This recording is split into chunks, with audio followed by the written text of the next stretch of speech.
ChatGPT-யை பயன்படுத்தும் 1 மில்லியனுக்கும் அதிகமான பயனர்கள் ஒவ்வொரு வாரமும் தவறான முடிவெடுக்கும் எண்ணங்களை பற்றி விவாதித்து வருவதாகவும் இது மிகவும் கவலைக்குரிய விஷயம் என்றும் அந்த நிறுவனம் தெரிவித்துள்ளது.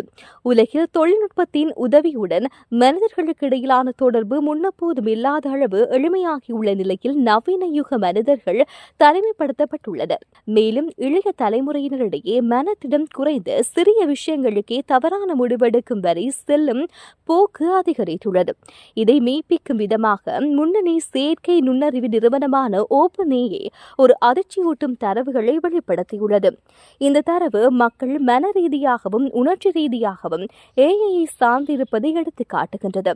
OpenAI மதிப்பீடுகளின்படி ChatGPT-யை தற்போது வாரத்திற்கு 800 மில்லியன் பேர் பயன்படுத்துகின்றார்கள்.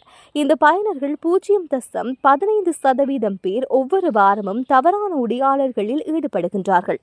மேலும் அதிகப்படியான பயனர்கள் ChatGPT-உடன் தீவிர உணர்ச்சி பிணைப்புகளை வளர்த்துக் கொள்கின்றார்கள். மில்லியன் கணக்கான பயனர்களிடம் மனநல கோளாறு அறிகுறி காணப்படுகின்றது என்றும் அந்த நிறுவனம் தெரிவித்துள்ளது. தவறான முடிவெடுக்கும் எண்ணங்கள் மற்றும் மனநல பிரச்சினைகள் குறித்து ChatGPT பதிலளிக்கும் விதத்தை மேம்படுத்த 170க்கும் மேற்பட்ட மனநல நிபுணர்களுடன் இணைந்து பணியாற்றியுள்ளதாக OpenAI தெரிவித்துள்ளது. ChatGPT-யின் புதுப்பிக்கப்பட்ட GPT-5 இது தொடர்பான உணர்ச்சி திறன் வாய்ந்த தலைப்புகளில் மிகவும் சிறப்பாக செயல்படுவதாக OpenAI தெரிவித்துள்ளது. தவறான முடிவெடுக்கும் தொடர்பான உரையாடல்களில் பாதுகாப்பு விதிகளையும் பின்பற்றுவதில் பழைய மாடல் 77% வெற்றி பெற்றிருந்தாலும் புதிய மாடல் 91% துல்லியத்துடன் செயல்படுவதாக தெரிவிக்கப்பட்டுள்ளது.